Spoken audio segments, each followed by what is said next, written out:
walladzina hum lizzakati fa'ilun. Mereka berusaha, perhatikan cara menerjemahkannya. Selama berkehidupan di bumi, mereka berusaha untuk berzakat. Jadi zakat itu visi, bukan ditempatkan sebatas kewajiban formal. Cara memahaminya bukan begini, bagi yang mampu berzakat, bagi yang tidak berlaku. Bukan. Kalau itu bab fikih. Kalau kita mau bicara bab ibadahnya yang diterjemahkan dalam muamalah, maka cara memahaminya adalah dia berusaha mampu berzakat selama hidup. Tuh. Kalau berzakat artinya kan harus ada yang dizakati kan? Maka kalau ingin masuk dalam kategori penghuni surga Firdaus, silahkan bekerja, beraktivitas. Tapi yang paling menarik, semua orientasi pekerjaannya ujungnya ibadah. Ya, hatta ia kumpulkan harta pun tujuannya untuk ibadah, supaya saya bisa zakat, supaya saya bisa infak. Saya mau berikan rahasia ya, ini sangat penting sekali dan tolong jaga, ini hanya di antara kita. Sepakat ya? Jangan keluar ya, ini hanya antara kita saja. Ya, saya serius ya. Bu, Pak, zakat itu kalau benar kita bisa kerjakan, maka pada saat yang bersamaan Allah akan limpahkan dua karunia sekaligus. Karunia pertama menambahkan bekal kemuliaan akhiratnya. Karunia kedua melimpahkan seluruh bekal keperluan dunianya.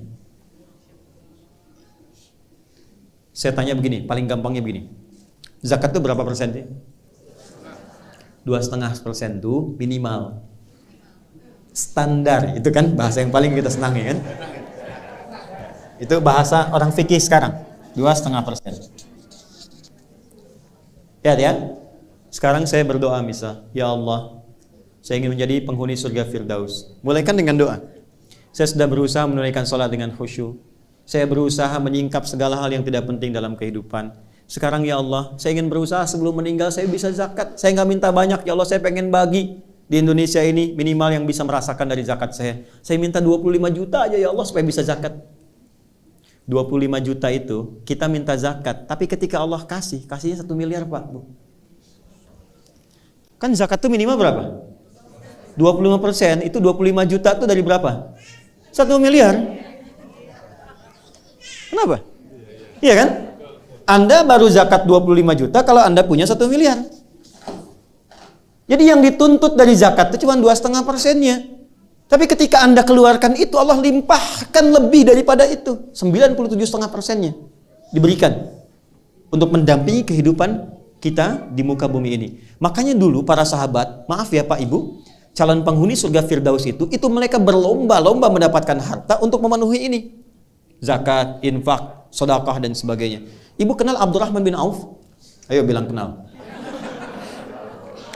Itu kan orang paling kaya kan di Madinah? Ya kan? Paling kaya itu. Dan ada kisahnya. Dan itu melewati 3 fase ini. 3 fase ini. Abdurrahman bin Auf itu pernah kaya di Mekah. Ketika masuk Islam dirampas hartanya. Sengaja tidak dieksekusi oleh orang kafir Quraisy untuk menunjukkan kepada khalayak yang bangsawan yang kaya lagi, jangan ikuti nih. Kalau diikuti jadi begini. Dirampas hartanya, diberikan pilihan. Kalau engkau tinggal di Mekah, tidak hijrah ke Madinah, ke Yathrib, kami berikan semua hartamu lagi, kami angkat jadi orang hartawan yang paling tinggi statusnya, dan kami muliakan semuanya. Tapi kalau engkau memilih hijrah, kami rampas semua hartamu, silahkan pergi, jangan bawa apapun, kecuali pakaian yang melekat di badan. Sengaja nggak dieksekusi. Beliau memilih berangkat untuk hijrah. Yang jadi persoalan, itu istrinya, keluarganya. Mau ikut suami, bawa pakaian, silahkan pergi. Belum tentu selamat, 400 kilo. Tapi kalau engkau tinggal di sini, kami berikan semua harta suamimu, dan silahkan pilih pemuda paling tampan yang mau dinikahi, kami fasilitasi. Sebentar ya Pak ya. Kalau ibu dalam posisi istrinya Abdurrahman bin Auf, pilih mana? Ikut suami kehilangan semua harta, atau tinggal di Mekah, dapat limpahan semua harta suami, bisa pilih pemuda paling tampan yang mungkin ibu ingin dapatkan. Anggap rekaman ini tidak akan disebarkan kepada suami masing-masing. Pertanyaan saya, ikut suami atau tinggal di Mekah? Ikut suami. Oke. Boleh lah. Maaf, ternyata istri beliau tidak ikut suaminya tinggal di Mekah pada saat itu. Ini tahapan penghuni surga Firdaus itu levelnya saling bertahap. Allah tidak akan mungkin memberikan kemampuan maksimal di sini kalau kita belum melewati yang ini dengan optimal. Maka apa yang terjadi? Beliau hijrah, dan sebelum hijrah itu sudah mendapatkan pendidikan sholat khusyuk dari Nabi. Inilah nanti yang bisa kita jadikan sebagai panduan bagaimana belajar sholat khusyuk. Dilatih oleh Nabi 3 hal. 1, gerakannya dari takbir sampai salam. 2, bacaannya, apa yang mengiringi gerakan itu. Yang 3, hikmahnya.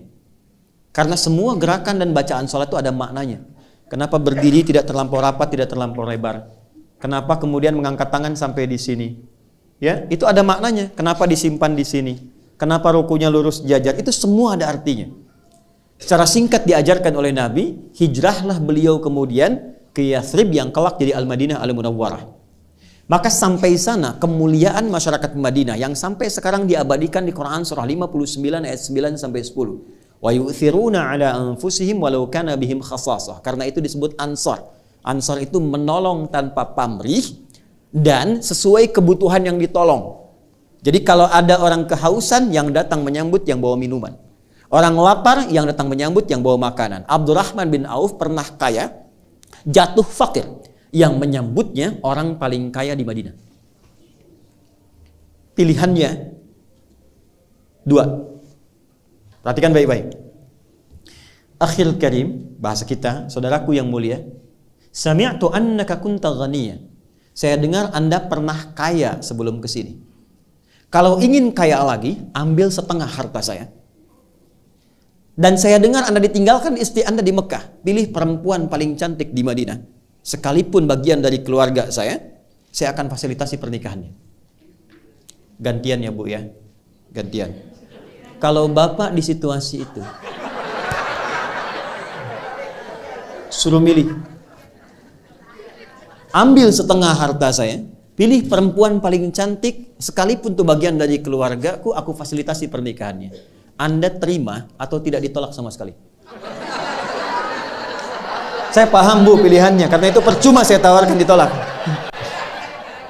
Ya, enggak, orang paling kaya ini bicara demikian karena paham orang yang sudah terbiasa dengan keadaan tidak mudah menyesuaikannya. Beliau kira Abdurrahman bin Auf itu seperti itu. Kan di fisika juga begitu kan? Ya, gaya itu kan F1 sama dengan F2, gitu kan?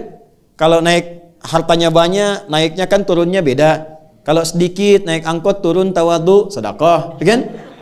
Ya, yang repot kan hukum Pascalnya. F berbanding lurus dengan P kan, tekanan. Gaya berbanding lurus dengan tekanan. Semakin banyak gaya, semakin tertekan. Itu problemnya. Nah, dia melihat Abdurrahman bin Auf ini barangkali sudah di level tinggi, gayanya tinggi. Jadi tekanan. Dia lupa bahwa beliau sudah diajarkan cara sholat yang benar. Itu cuma dipraktekkan, berdiri begini. Ini ada maknanya. Apa jawaban Abdurrahman bin Auf? Jazakallahu khaira arini ainal aswaq. Semoga Allah memuliakan dan memberikan Anda pahala. Cukup tunjukkan kepadaku di mana pusat bisnisnya. Berdiri. Kalau masih mampu menegakkan diri kita, jangan gantungkan kehidupan pada orang lain. Oke. Cuman 2 tahun. Dari penyalur kambing, 2 tahun hartanya bertambah. 3 tahun jadi orang paling kaya pada masa itu. Dari nomor 3, nomor 2 langsung jadi nomor 1. Levelnya dari sini dulu sampai ke sini. Dan Abdurrahman bin Auf setelah menjadi kaya, sepeninggal Nabi, heboh Madinah, pekerjaannya setiap bulan cuman menyantuni semua orang di Madinah. Yang sudah nggak bisa bekerja disantuni sepertiga orang Madinah. Yang belum punya pekerjaan sepertiga dimodali oleh beliau. Yang sudah ada diinfaki oleh beliau. Jadi sekampung Madinah, sekota pada saat itu mendapatkan bagian dari hartanya Abdurrahman bin Auf. Jadi cari kerjanya tuh untuk amal. Apakah berkurang hartanya? Tidak, malah makin kaya. Malah makin kaya. Ada riwayat yang memang perlu diverifikasi tapi diduga benar. Bahwa ketika heboh datang hartanya Abdurrahman bin Auf dengan banyaknya unta. Banyak unta, dalamnya ada mutiara, emas, macam-macam dan sebagainya. Kata Sayyidah Aisyah, aku mendengar hisabnya Abdurrahman bin Auf itu tidak mudah, saking banyaknya. Maka beliau katakan, semua yang ada sekarang, yang datang, aku sedekahkan untuk kepentingan umat Islam. Semua. Kalau ada 600 truk isinya emas, perak, mutiara, berlian dan sebagainya, diberikan kalimat ringan begitu semua disedekahkan. Dan beliau kan termasuk yang dimuliakan ke surga dengan cepat. Kebangetan kayanya dan cepat banget masuk surganya.